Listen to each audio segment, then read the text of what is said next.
에, 주보를 바꾼다 하다가 못 바꿨는데 어제 좀 시간이 나서 한번 바꿔봤습니다. 잠깐 주보를 한번 보시겠습니까? 주보 보시면 뭐 다른 거는 크게 추가된 건 없고요. 오전 예배가 있고 오후 성경 공부가 있고, 그리고 이제 수요 기도 모임을 하시고자 하시는 분들이 있어가지고 어쨌든 수요 기도 모임을 이제 원하시는 분들이 모여서 진행을 하시면 될 것 같습니다. 찬양하고 말씀은 그 전에 그러니까 일요일 날 했던 말씀을 그걸 가지고 서로 이렇게 말씀 읽고 나누고, 그 다음에 이제 국가를 위해서 또 교회를 위해서 각 개인 기도 제목을 가지고 기도를 해주시면 좋을 것 같고요. 오른쪽에 보면 우리 교회의 방향과 목표가 있습니다. 그래서 제가 잡아봤는데, 아무튼 우리 교회는 하나님께 영광을 돌리고, 그리고 올바른 성경 지식의 진리의 지식을 배우고 믿지 않는 자들에게 구원의 복음을 전하며 하나님의 순수한 말씀을 믿고 실행하는 교회다. 그래서 뭐 간단하죠. 하나님께 영광 돌리고 말씀 배우고 그 다음에 복음 전하고 그리고 그 말씀 들은 말씀을 믿고 실행한다.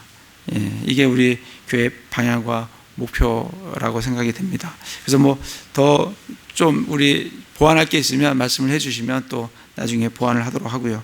기도 제목은 이제 최근에 우리가 에베소서 말씀을 보면서 에베소서에서 사도 바울이 기도했던 그 제목을 집어넣고요. 이거는 이제 한 어느 정도 지나면 또 다른 기도 제목으로 그렇게 바꿔서 관리를 그렇게 하도록 그렇게 하겠습니다. 그리고 교회 소식은 이제 일반적으로 들어가는 이제 교회 전달 사항을 하는 거고, 금주의 말씀을 좀 집어넣는데, 이 금주의 말씀은 이제 오늘 전하는 말씀 중에서 키워드, 그러니까 중심되는 구절을 적어놨습니다. 그래서 일주일에 이 주보를 보시면서 교회 방향, 목표도 기도를 하시고 개인 기도 제목도 기도를 하시면서 또 금주의 말씀을 보시면서 말씀을 이렇게 마음속에 새기는 그런 시간을 가지면 좋겠다 싶어서 매주 하는 말씀 중에서 중심되는 그 말씀을 적어 놓도록 그렇게 하겠습니다. 그래서 맨 위에 보면 좌측에는 킹제임스 버전이라고 적어놨고, 중앙에는 포항은혜 침례교회, 그리고 옆에는 우리 교회 로고 비슷하게 PHGBC인데, GBC가 무슨 MBC 뭐 방송국 아닙니다. 방송국은 아니고 GBC 이거 보시면 이제 밑에 보면 영어로 돼 있죠. 포항 그레이스 배티스트 처치가 우리 포항은혜 침례교회이기 때문에 PH는 포항을 나타내고 GBC는 방송국이 아니라 그레이스 배티스트 처치가 되겠습니다. 그래서 이 로고는 보시면서 또 더 좋은 게 있으면 나중에 좀 추가를 하도록 그렇게 하겠습니다. 오늘 말씀은 에베소서 2장 말씀을 중심으로 말씀을 나누고자 합니다.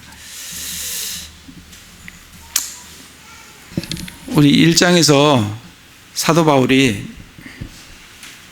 1장에서 교회가 어떻게 만들어졌는지, 하나님께서는 세상 창건 이전에 우리들을 그리스도 안에서 택했습니다. 교회를 택했어요.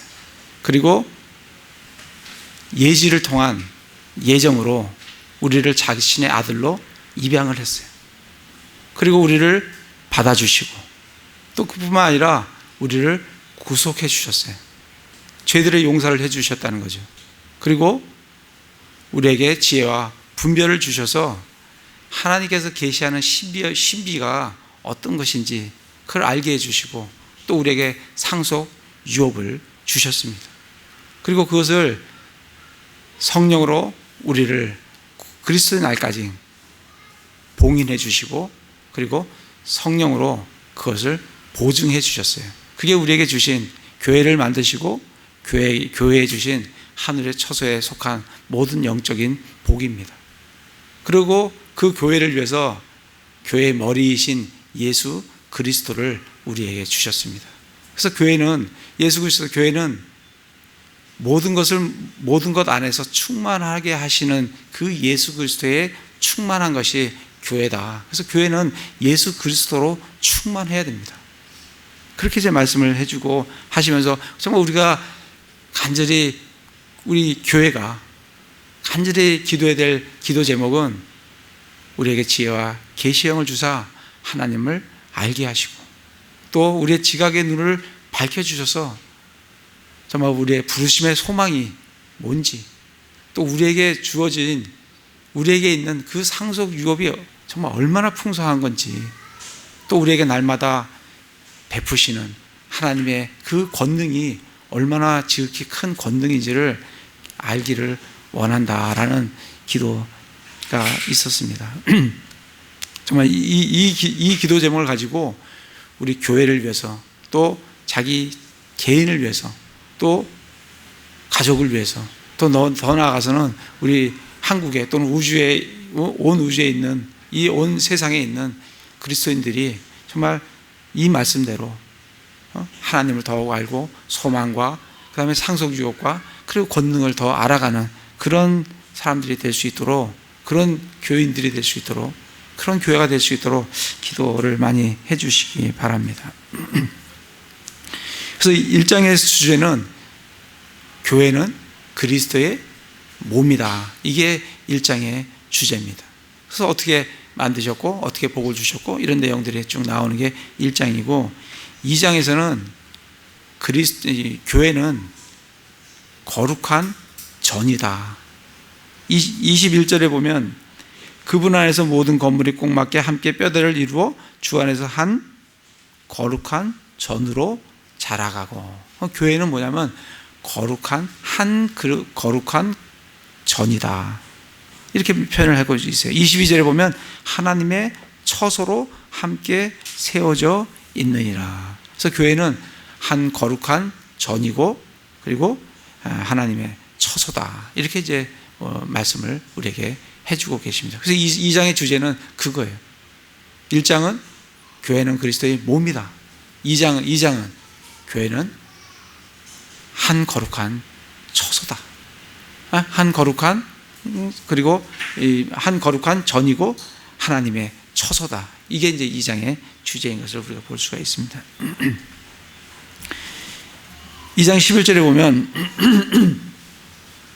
그러므로 너희는 지나간 때에 육체로는 이방인이요 손으로 육체에 행하는 할례를 받아 할례자라 불리는 자에 의해 무할례자들이라 불리던 자들이다. 우리는 어떠한 자들이냐면 육체로는 이방인이에요. 그리고 손으로 육체를 행하는 할례를 받아 할례자라 불리는 이 유대인들이 우리를 뭐라고 부르냐면 무할례자다. 이렇게 부른다는 거예요. 그래서 우리는 뭐예요? 이방인이고 무할례자들이에요. 12절에 보면 그때, 지나간 때, 그때 너희는 그리스도 밖에 있었고 이스라엘 연방 국가 밖에 있던 외인들이며 약속의 언약들에서 분리된 낯선 자요 세상에서 소망도 없고 하나님 밖에 있던 자들이었으나. 우리가 이렇다는 거예요. 정말 우리의 소망이신 예수 그리스도, 우리 지나갈 때는 예수 그리스도가 우리 안에 없어요. 이방인들은 예수 그리스도가 없습니다. 그러니까 소망이 없는 거죠. 외인들이에요. 약속도 없어요. 그렇게 이제 우리 이방인들을 표현을 해주고 있습니다. 그럼 이스라엘은 어떤가? 우리 예전에 한번 이스라엘은 어떤가 한번 찾아봤었습니다. 우리 로마서를 보면서 봤습니다. 로마서 9장에 보시면, 로마서 9장 4절 5절에 보시면 이스라엘은 그러면 어떤가? 우리는 외인들이고 그리스도 밖에 있었고 소망도 없고 약속도 없고 이런 우리 이방인들인데, 이스라엘은 어떠냐면 9장 4절 5절에 보면 그들은 이스라엘 사람들이니라. 그들에게는 양자 삼으심과 하나님의 아들이에요. 영광과 쉐카이나 영광이 그들 성막에 늘 머무르고 있었어요. 언약들과 다윗의 언약, 아브라함의 언약, 하나님께서 팔레스타인 언약, 계속 언약을 주십니다. 율법을 주세요. 하나님을 섬겨요. 그리고 약속들이 그들에게 속해 있어요.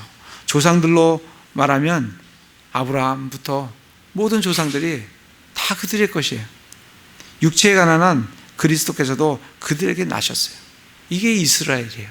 얼마나 축복받은 그런 민족인지 몰라요. 근데 이방인들은 완전히 반대예요. 약속도 없고 그리스도 연방, 그리스도 이스라엘 연방 국가 밖에 있었고 소망도 없고 낯선 자고 외인이고 그런 사람들이 우리 이방인들이라고 말씀을 해주고 있습니다. 다시 에베소서 가서 그런 자들인데 그런 자들에 대해서 뭐라고 말씀하시냐면 2장 1절부터 3절에 보면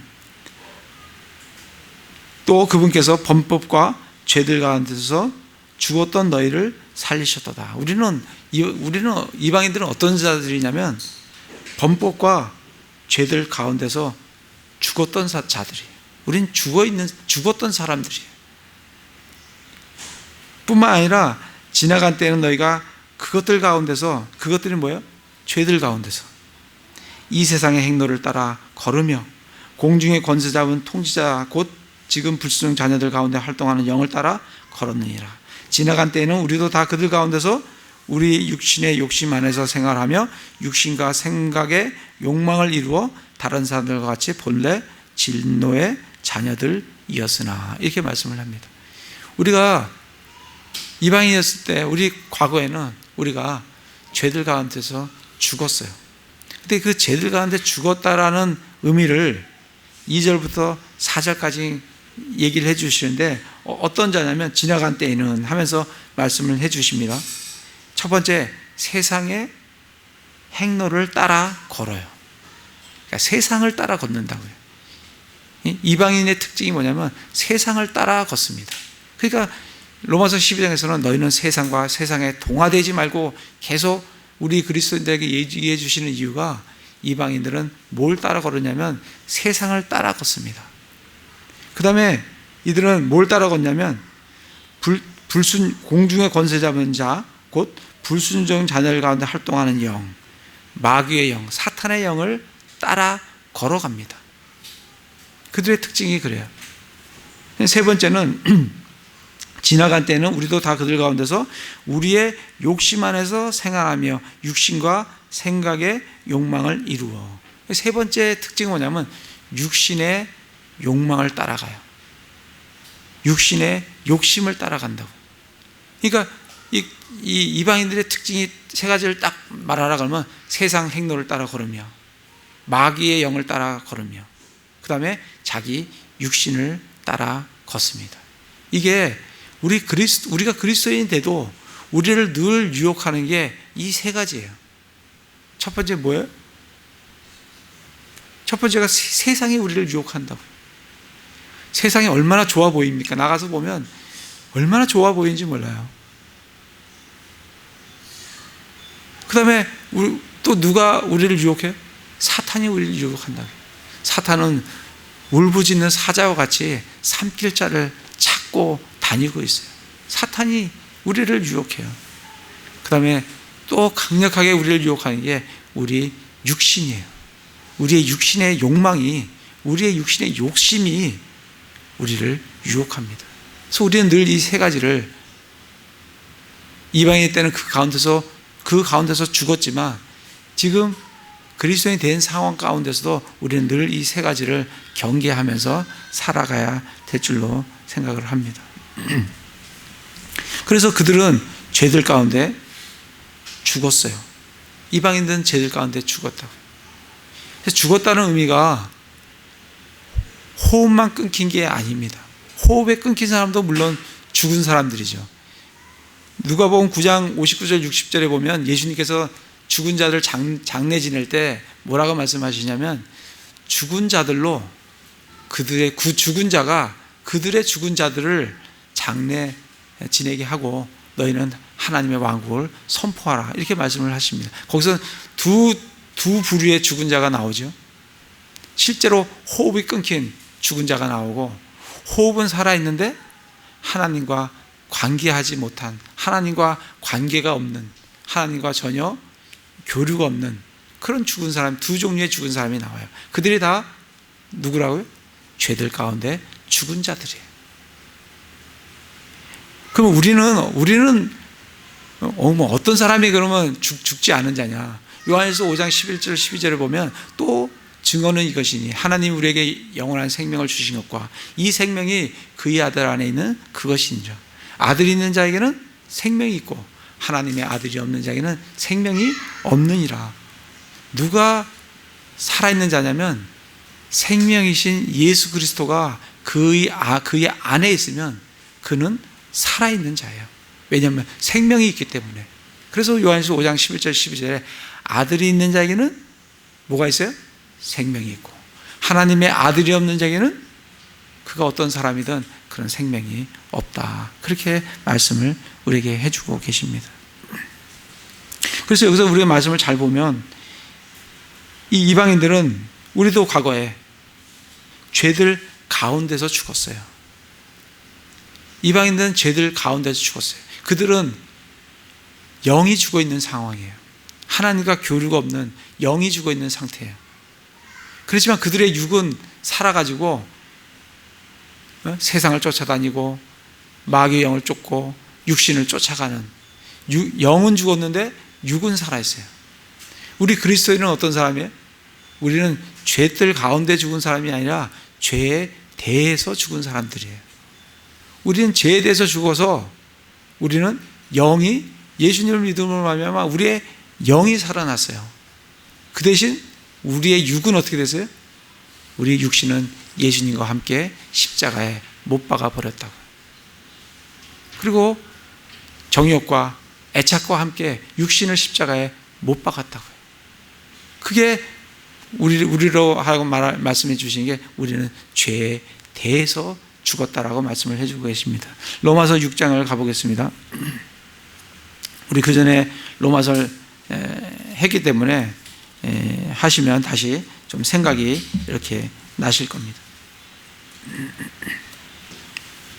로마서 6장 10절 11절 보시면 그분께서는 죽는 것을 통해 친히 죄에 대하여 단 한 번 죽으셨으나 살아계심을 통해 친히 하나님께 대하여 살아계시나니 이와 같이 너희도 너희 자신을 죄에 대하여는 참으로 죽은 자요 하나님께 대하여는 예수 그리스도 우리 주를 통해 산 자로 여길지어다.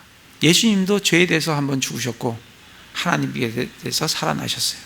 우리도 죄에 대해서 죽었어요. 그리고 하나님을, 예수 그리스도를 통해서 하나님께 대해서 산 자로 여기라고 말씀을 해주고 계십니다.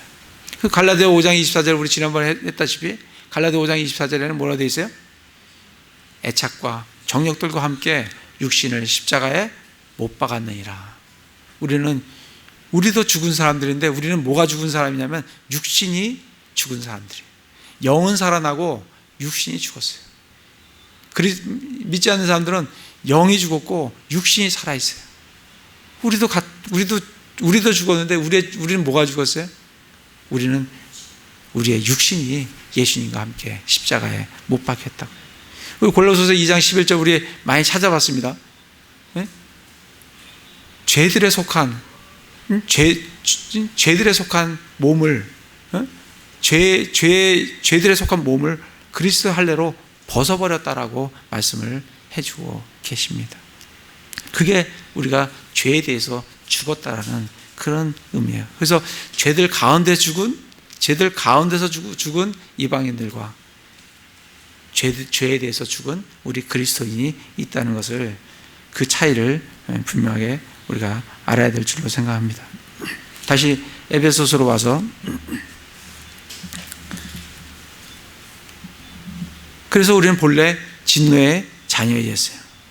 그런데 하나님께서 행하신 일이 그 진노의 자녀들에 대해서, 이방인들 진노의 자녀들에 대해서 하나님께서 하신 일이 4절부터 6절까지 하나님께서 하신 일이에요. 뭘 하셨냐면 긍휼이 풍성하신 하나님께서 친히 우리를 사랑하실 때 보여주신 자신의 크신 사랑으로 인하여 심지어 우리가 죄들 가운데 죽었을 때 우리를 그리스도와 함께 살리셨고 너희가 은혜로 구원을 받았느니라. 또 함께 일으키사 그리스도 예수님 안에서 우리를 하늘의 처소들에 함께 앉히셨으니 하나님이 진노의 자녀인 우리의 과거, 우리의 삶, 그리고 이방인들, 지금 믿지 않는 자들, 유대인들도 예수 믿지 않는 그 유대인들에 대해서 진노의 자녀에 대해서 하나님께서는 긍휼이 풍성하신 하나님께서, 하나님은 긍휼이 풍성하신 하나님이세요. 이 긍휼이라는 단어는 누군가가 마땅히 죄로 인해서 마땅히 벌을 받아야 되는데 그 벌을 사면해 주시는 거예요. 그 벌을 안 주시는 게 긍휼 때문에 그렇게 하세요. 그렇게 안 주시는 거예요.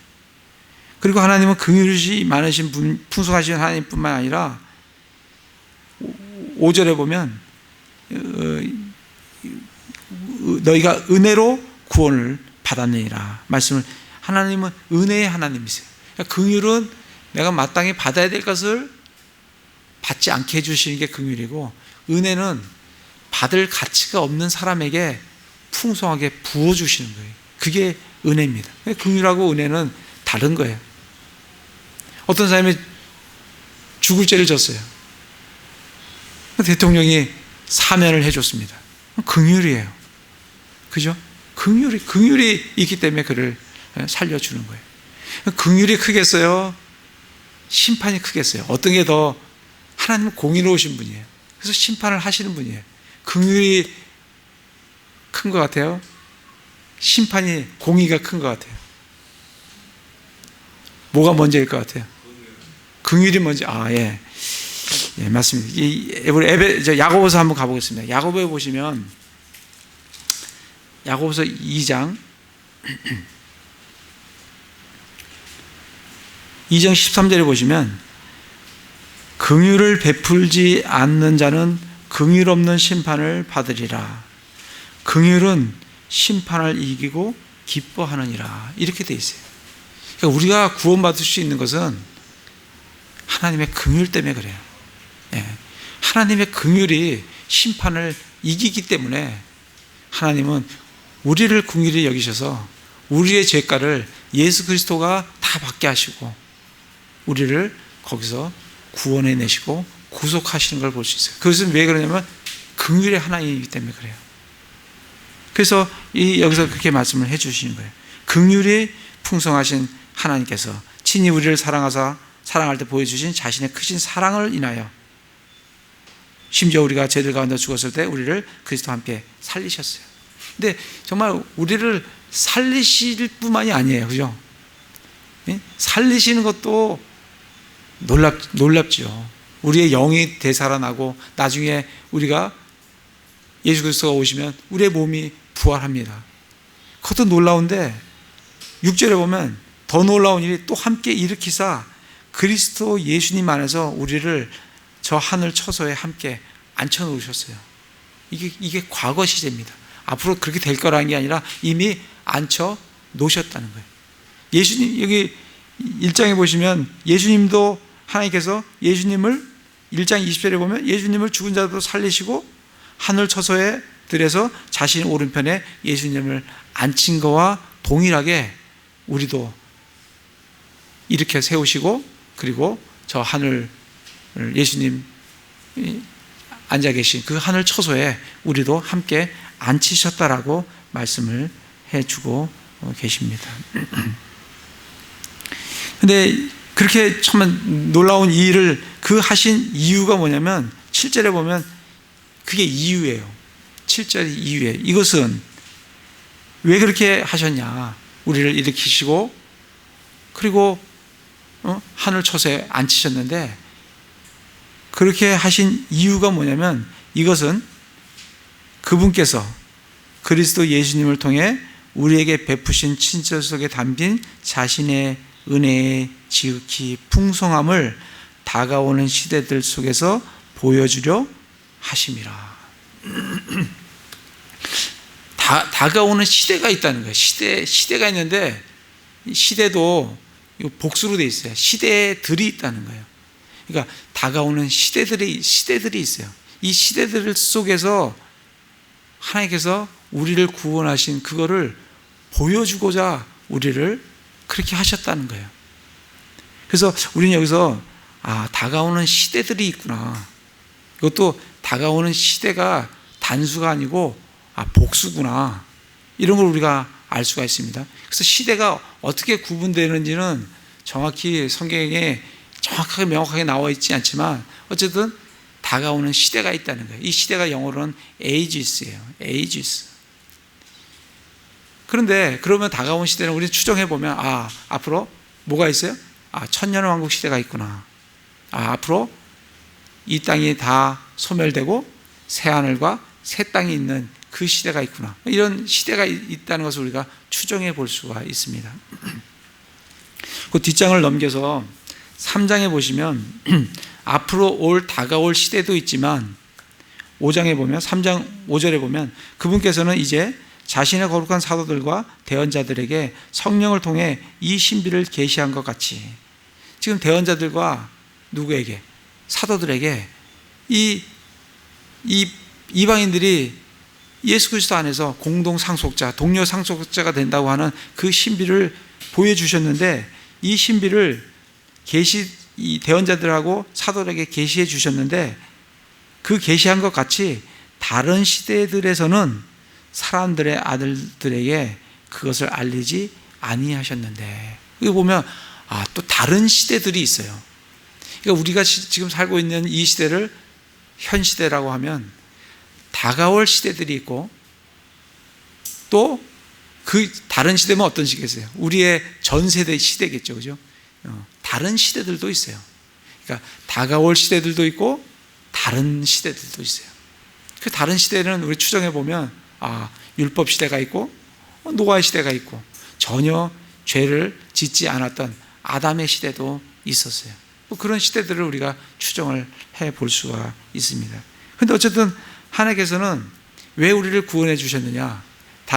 우리를 구원해 주신 우리 긍휼 때문에 우리를 구원해 주셨는데 한 가지 또 목적은 뭐냐면 다가오는 시대들에게 이것을 보여주기 위해서 우리를 구원하셨다는 거예요. 그 얘기를 지금 3장 8절에 보시면 9절에 보겠습니다. 3장 9절 10절에 보면 또 예수 그리스도에 의해 모든 것을 창조하신 하나님 안에 세상이 시작된 이후로 감추어져 온 이 신비에 참여하는 것이 무엇인지 모든 사람들이 보게 하려 하심이라. 하나님은 이 신비라는 것은 이방인들이 그리스도 안에서 동료 상속자가 된다는 이 유대인들은 감히 상상할 수도 없는 그 신비를 계시를 해주셨는데 이 신비를 누구에게 알게 해줘요? 이 신비에 참여하는 것이 무엇인지 모든 사람들이 보게 하려 하심이라. 사람들한테 보여주시는 거예요. 이게 하나님의 신비다. 하나님의 지혜다. 이렇게 보여주시겠다는 거예요. 또 10절에 보면 그 목적은 그분께서 이제 교회를 사용하사 우리를 사용하사 구원받은 우리 교회를 사용하사 뭘 하시기 원하냐면 하늘의 처소들에 있는 정사들과 권능들에게 하나님의 갖가지 지혜를 알게 하려 하심이라. 하나님이 누구에게 보여주신다고요? 하늘 처소에 누가 있어요? 정사들과 권능들이 있어요. 천사들이 있다고요. 이들에게 하나님의 지혜를 내가 이 지혜를 발휘해서 이 죄인인 이 죄 많은 인간을 이 하나님이 어떻게 구원을 하시는지 그게 어떤 지혜가 있는 건지 그걸 누구에게 다가오는 시대들 속에 저 하늘에 있는 정사들과 권능들에게 보여주시겠다는 거예요. 그걸 하시기 위해서 우리를 구원하셨다는 거예요. 한 구절만 더 보겠습니다. 베드로전서 가보겠습니다. 베드로전서 1장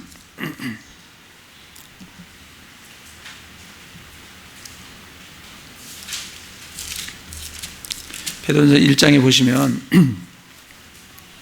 1장 9절부터 보시면 이는 너희가 너희 믿음의 결말 곧 너희 혼의 구원을 받았기 때문이라. 우리는 믿음으로 말미암아 혼의 구원을 받습니다.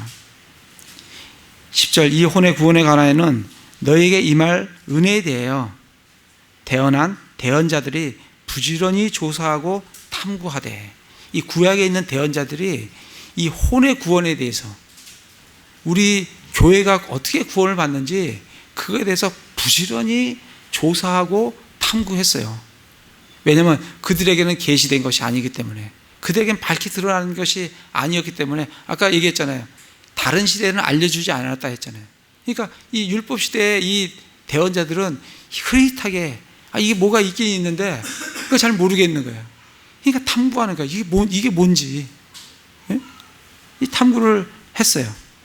11절에 자기들 안에 계신 그리스도의 영께서 그리스도의 고난과 그 뒤에 있을 영광을 미리 증언해 주실 때, 그들 안에 성령께서 일부 증언을 해 주신 거예요. 그 영께서 무엇을 혹은 어느 때를 표적으로 보여주셨는지 탐구하였느니라. 이들이 부지런히 탐구했어요. 이들이 정말 알고 싶은 것은 우리가 지금 구원받은 이 은혜의 구원이 얼마나 놀라운 건지, 그걸 이 대언자들은 부지런히 알고 싶었어요. 그래서 부지런히 탐구했다고요. 12절 그들이 자기들을 위해 그것을 수행하지 아니하고, 그것은 그 은혜의 구원은 그들에게 위해서 수행되는 것이 아니에요. 우리를 위해 수행하였음이 그들에게 계시되었는데, 그것들은 곧 복음을 선포한 자들이, 지금 복음을 선포하는 자들이 하늘에서 보내신 성령님과 함께 더불어 이제 너에게 전한 것이요. 이 복음은 성령님을 통해서 사도들과 대언자들을 통해서 지금 선포되고 있는 거예요. 그런데 뭐냐면 천사들도 살펴보기를 갈망하는 것이니라. 천사들도 몰랐어요. 천사들도 도대체 이 죄인들이 어떻게 예수 그리스도 안에서 구원을 받는지 이거를 천사들도 모르는 거예요. 그러니까 이들도 그게 뭔지를 알기를 갈망하는 거예요.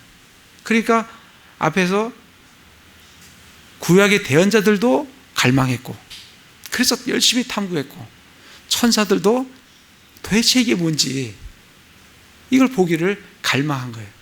그래서 하나님께서는 아까 에베소서에 우리를 구원하신 것은 다가올 시대에 교회를 사용하셔 하나님의 지혜를 보여주시겠다는 거예요.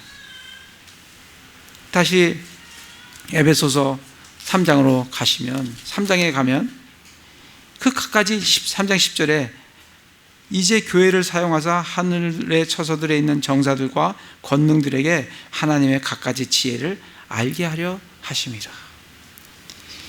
이 천사들은 한번 생각을 한번 해보세요. 천사들은 하나님과 함께 있습니다. 하나님의 전능하심을 눈으로 생생하게, 그것도 한두 번이 아니라 밤낮으로 경험하는 존재들이 천사들이에요. 천사들은 홍해가 갈라지면 놀랄까요? 안 놀랄까요? 그건 놀랄 일이 아니에요. 왜? 하나님은 늘 하시는 분이기 때문에, 그렇게 하시는 분이기 때문에 놀랄 일이 아니에요. 오병이어로 5,000명을 먹인다. 놀랄 일이 아니에요. 그건 놀랄 일이 아니에요. 이 천사들은 그런 거 갖고 놀라지를 않습니다. 왜냐하면 늘 하나님을, 그런 전능하신 하나님을 눈에서 보기 때문에. 근데 그들이 놀라는 건 뭐냐면 하나님이신 하나님의 아들이 죄인한테 얻어 터지는 걸 놀라는 거예요. 하나님의 아들이 이 땅에 와갖고 죄인들한테 얻어 터져요. 채찍에 맞는다고. 그리고 그들의 방법대로 십자가에 못 박혀 죽는 걸 볼 때 천사들은 놀래요.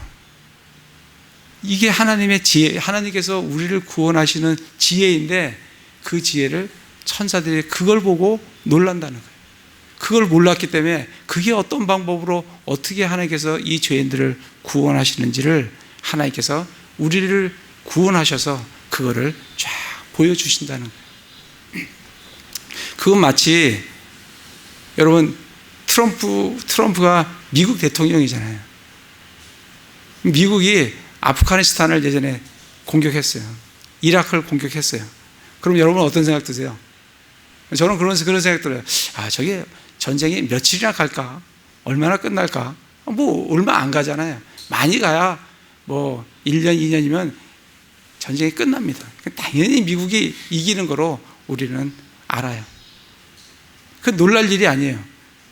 그런데 만약에 여러분 트럼프 대통령이 저 아프가니스탄 가서 그들 테러들한테 잡혀가지고 얻어 터지고 그리고 그들의 방법대로 총살을 당하는 걸 CNN 방송이 다 방송을 미국한테 보내주면 미국 사람들은 어떻게 할까요?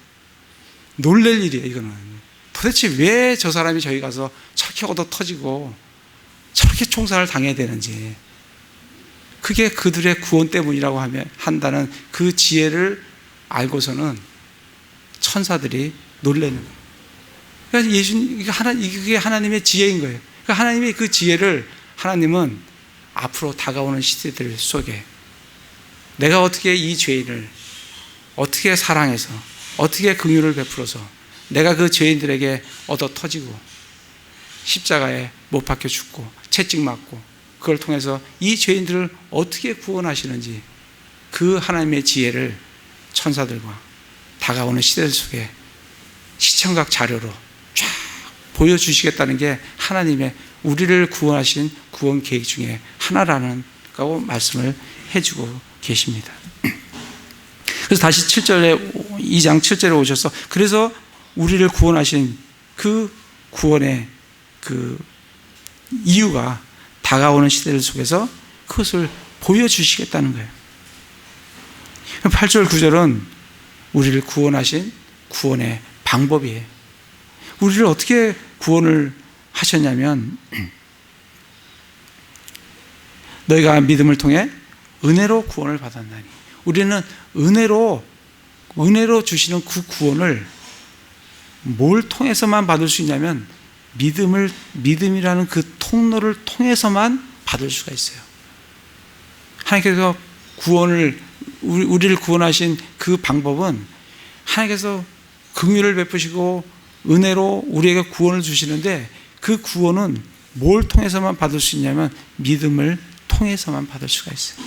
그러니까 우리가 예수 그리스도를 구원자로 우리의 주님으로 믿는, 그렇게 우리가 받아들일 때 우리에게 주시는 그 믿음이 우리에게 주어지는데 그 믿음이 얼마나 귀한 건지 우리가 알 수가 있는 겁니다. 그래서 우리가 하나님의 방법은 믿음을 통해 은혜로 구원을 받았나니 그것은 너희 자신이 난 것이 아니요 하나님의 선물이니라. 행위에서 난 것이 아니니 이것은 아무도 자랑하지 못하게 하려 함이라. 이렇게 하나님의 구원 방법을 우리에게 말씀을 해주고 계십니다. 그래서 그걸 통해서 뭐가 탄생하냐면 교회가 탄생해요. 그걸 통해서 하나님의 작품이 탄생해요.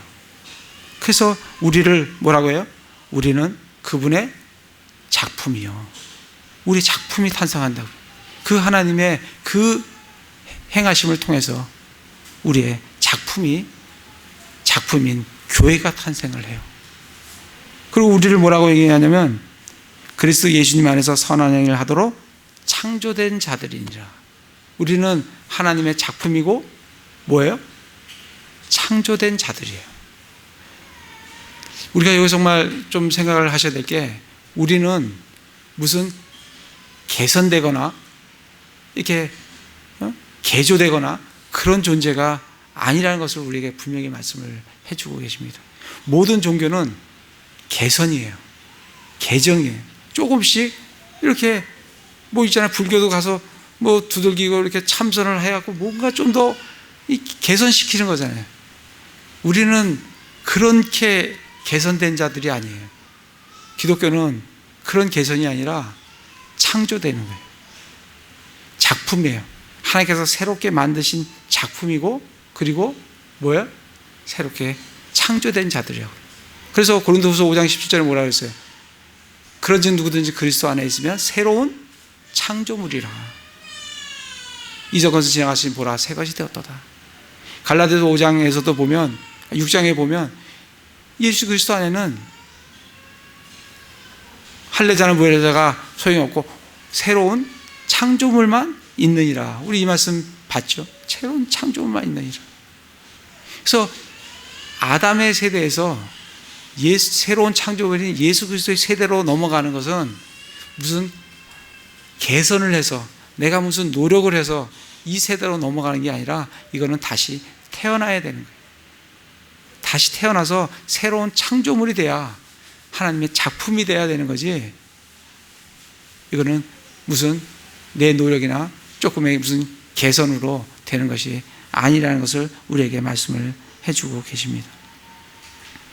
15절에 보면, 2장 15절에 보면 원수되게 하는 것, 즉 규례들에 수록된 명령들의 율법을 자기 육체로 없애졌으니 이것은 이 둘을 자기 안에서 하나의 새 사람으로 새 사람으로 만든다라고 우리에게 말씀을 해주고 계십니다. 그래서 정말 예수 그리스도의 그 피로, 13절에 보시면 이제는 그리스도 예수님 안에서 그리스도 피로 한때 멀리 떨어져 있던 너희가 누구와? 유대인과 하나가 가까워졌다는 거예요. 14절에 보면 그분은 우리의 화평이시니라. 그분께서 이 둘이 누구예요? 유대인과 이방인, 이 둘을 하나로 만드셨어요. 그리스도 안에서는 할례자나 무할례자가 아무 소용이 없어요. 새로운 창조물만 있는 거예요. 하나로 만드사 우리 사이의 중간 분리벽을 허물어뜨렸어요. 유대인과 이방인 사이에 있는, 할례자와 무할례자 사이에 있는 그 벽을 예수 그리스도의 피로 허물어 버리셨다고 말씀을 하십니다. 15절에 보면 원수되게 하는 것, 즉 규례들에 수록된 명령들의 율법을, 원수되게 하는 게 뭐냐면 율법이에요. 이 율법을 통해서 유대인들은 이방인들을 개 취급을 합니다. 낯선 자라고, 외인이라고, 밖에 있는 자라고, 약속도 없는 자라고 그렇게 취급하는 게 뭐냐면 율법이에요. 율법. 근데 예수님께서 원수되게 하는 것, 즉 규례들에 수록된 명령들의 율법을 자기 육체로 없애셨어요. 그래가지고 이것은 이 둘을, 누구를? 유대인과 이방인을 자기 안에서 하나의 새 사람으로 만드심으로써 화평을 이루려 하십니다. 또 십자가로 그 원수되게 하는 것, 원수되게 하는 게 뭐예요?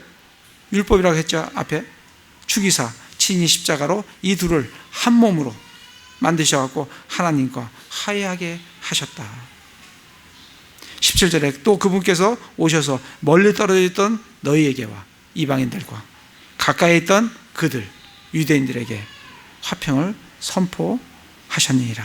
그분을 통하여 우리 둘이, 유대인과 이방인이 한 성령을 힘입어 아버지께로 나아감을 얻나니. 그래서 우리는 예수 그리스도 안에서 이방인과 유대인이 하나로, 새 사람으로, 새 교회로, 한 교회로 탄생하는 것을 볼 수가 있습니다. 그래서 우리 기독교인들은 유대인들을 저주하지 않습니다. 정말 그들에게 우호적인 감정을 갖고 있어요. 왜냐하면 그리스도 안에서 하나로 만드셨기 때문에. 기독교인들도, 유대인들도 그걸 압니다. 그런데 천주교는 그렇지 않아요. 천주교는 엄청나게 유대인들을 많이 죽였어요. 2차 세계대전 때 히틀러가 천주교인입니다. 교황이 앞장섰어요. 유대인들이 편지를 썼어요. 더 이상 죽이지 마라. 교황한테. 교황이 그거에 대한 답변을 안 합니다. 많이 죽었어요. 천주교는 기독교가 아닙니다. 기독교와 유대인들은, 기독교인과 유대인들은 그리스도 안에서 하나가, 한 몸으로 그리스도 피로 가까워졌다라고 우리에게 말씀을 해주고 계십니다. 그래서 우리 기독교는 19절에 그러므로 이제 너희는 더 이상 낯선 자와 외국인이 아니요 오직 성도들과 더불어 동료 시민이요 하나님의 집안에 속한 자들이다. 우리가 그런 자들이 됐다는 거예요. 진노의 자녀였던 우리가 하나님의 긍휼로, 하나님의 은혜로 어디로 들어가요? 하나님의 집안으로 동료 시민이 되었다라고 우리에게 말씀을 해주고 계십니다. 그러면서 20절에 또 사도들과 대언자들의 기초 위에 세워진 자들이니라.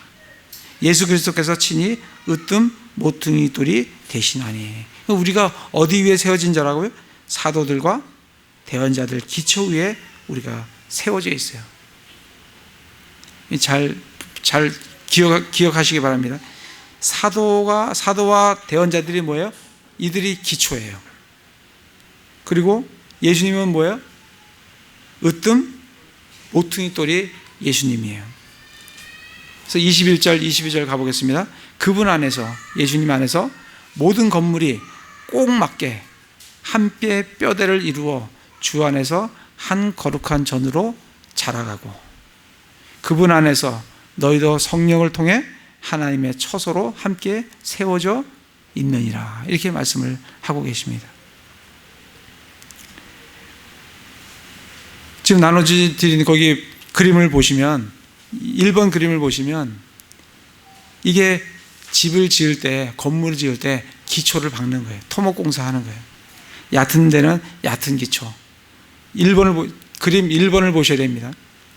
좀 깊으면 깊은 기초. 이렇게 기초가 놓여져 있어요. 기초가 보이죠?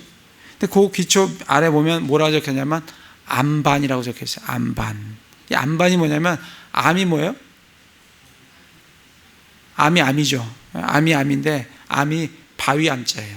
바위라는 얘기예요. 반자는 뭐예요? 소반반. 쟁반 아시죠? 쟁반. 소반, 쟁반. 암반이라는 것은 바위로 된 쟁반 있잖아요. 쟁반. 이렇게 널따랗게 딱 돼 있는, 바위로 된 암반. 그걸 뭐라 그래요? 그걸 암반이라고 해요. 암반. 그러니까 건물을 지을 때 어디까지 들어가야 되냐면 암반까지는 기초를 박아야 되는 거예요. 거기에 딱 기초를 세워야 견고한 건물이 딱 서는 겁니다. 근데 그 암반이 뭐예요? 우리는 마태복음 16장 18절에 보면 내가 이 반석 위에 내 교회를 세우리니 하고 예수님이 말씀하셨어요. 그 반석이 고린도서 10장 4절에 보면 그 반석은 그리스도시니 하셨어요. 그래서 반석이 누구냐면 예수 그리스도가 반석이에요. 그럼 반석이 뭐냐? 반자가 암반할 때 그 반자하고 똑같은 거예요. 쟁반 반자예요. 반석. 석은 뭐야? 돌석자예요. 돌석자. 그러니까 이게 암반과 반석은 같은 의미예요. 이렇게 반반한 널따르게 된 이 돌이란 얘기예요. 돌. 예수님이 널따란 이 바위, 돌이라는 얘기예요. 영어로 보면 반석이 락이에요. 락. 바위예요. 돌이에요. 돌. 거기 돌에 세우겠다는 얘기예요. 그러니까 이 암반이 뭐냐면 이 암반이 예수 그리스도예요. 이 암반 위에 뭐가 세워져요? 기초가 세워져요. 기초는 누구라 그랬어요? 아까 읽어보셨죠? 2장 20절에 보면 사도와 사도들과 대언자들이 기초라 그랬어요. 그죠? 이게 지금 거기 옆에 써놨죠? 이 기초가 쫙 올라가는데 이 기초가 누구냐면 사도들과 대언자들이 이 기초예요. 이 기초 위에 뭐가 서요? 건물이 서요. 그 기초를 딱 공사한 다음에 거기서부터 건물을 짓기 시작한다고요. 건물을 짓는데 이 2번 그림을 보시면 이 건물에는 여러 가지 돌들이 들어가요. 아래 보면 코너스톤이라는 것도 있고 키스톤이라는 것도 있고 캡스톤이라는 것도 있어요. 이 코너스톤이 뭐냐면 아까 우리 읽었던 모퉁이, 으뜸 모퉁이 돌이 코너스톤이에요. 코너스톤. 그러니까 모퉁이 돌이 코너스톤이라고. 영어로 코너스톤이 이 모퉁이 돌이라고 해요. 그러니까 이 코너스톤이 뭐예요? 예수 그리스도예요. 예수 그리스도는 안반도 되고 반석도 되고 기초면에서는 땅 아래에서 기초면에서는 안반이에요. 예수님이 반석입니다. 건물을 지을 때는 뭐예요? 예수님이 코너스톤이라고 해요. 위로 건물이 올라갈 때는 뭐예요? 코너스톤이라고. 그러니까 코너스톤이 있는 거예요. 그래서 그림 3번을 보시면 이 외국 사람들은 기독교 정신이 있는 그 나라에서는 반드시 건물을 지을 때 코너스톤을 딱 갖다 놓습니다. 그게 영어로 적혀 있죠. Jesus Christ Himself being the chief cornerstone. 이렇게 되어 있어요. 그러니까 예수 그리스도가 그분이 칩이 으뜸이에요. 칩, 으뜸, 코너스톤이 됐다는 거예요. 그러니까 이걸 코너스톤을 딱 갖다 놓고 그 다음에 건물을 짓습니다. 우리나라는 이렇게 잘 안 하죠. 왜냐하면 기독교 정신이 별로 없는 거예요. 나중에 정말 교회 지으실 분들은 정말 교회를 지을 때 코너스톤을 딱 갖다 놓고 거기서 쫙 올라가야 돼요. 왜냐하면 그게 그리스도가 교회의 코너스톤이기 때문에 그래요. 이렇게 짓습니다. 그래서 이게 영어로 보면 Jesus Christ himself being the chief cornerstone 이게 되어 있는 게 이게 킹 제임스 버전이에요. 이분은 이 건물주는 킹 제임스 버전을 사용하는 분이라는 것을 우리가 알 수가 있어요. NIV는 이렇게 안 돼 있어요. NIV는 being이 아니고 as로 돼 있어요. as로. 그렇기 때문에 이분이 어떤 성경을 쓰는구나 하는 것을 우리가 이 문구를 보면 우리가 알 수가 있어요.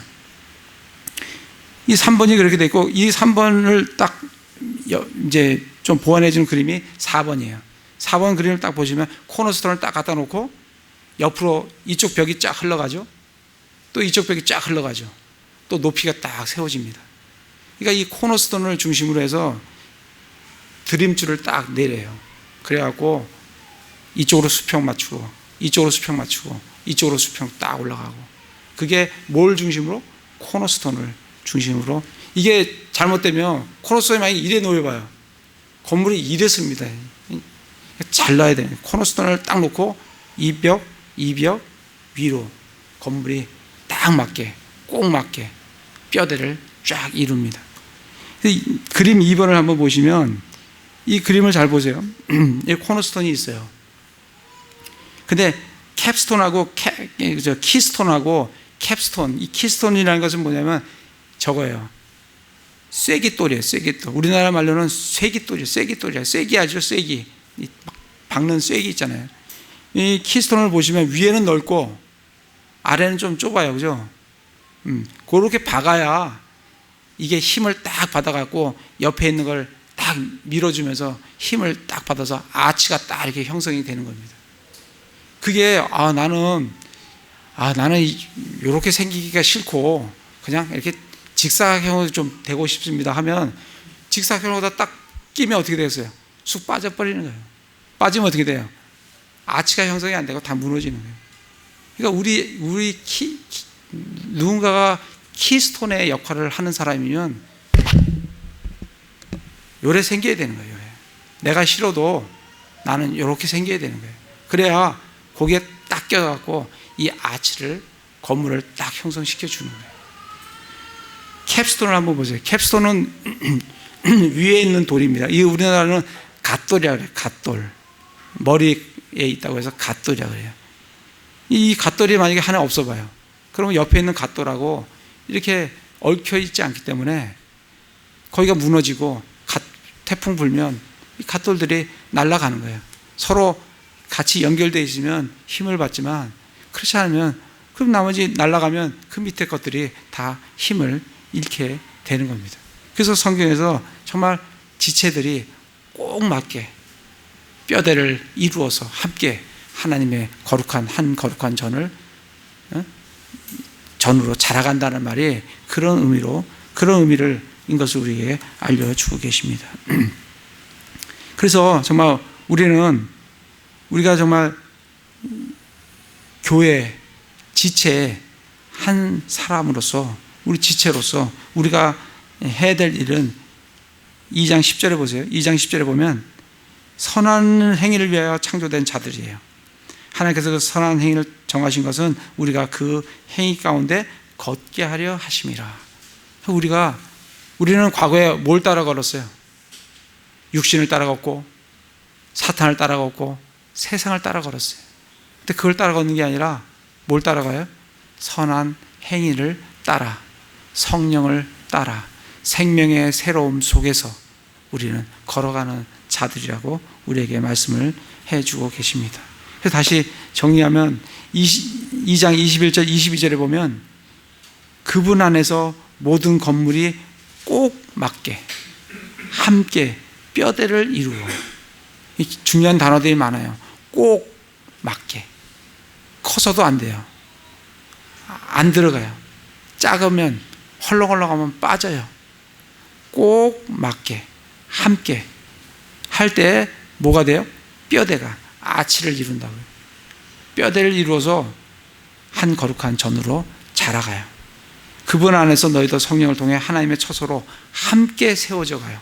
함께 세워져 있습니다. 그래서 정말 이 말씀을 보면서 정말 우리가 진노의 자녀였어요. 세상에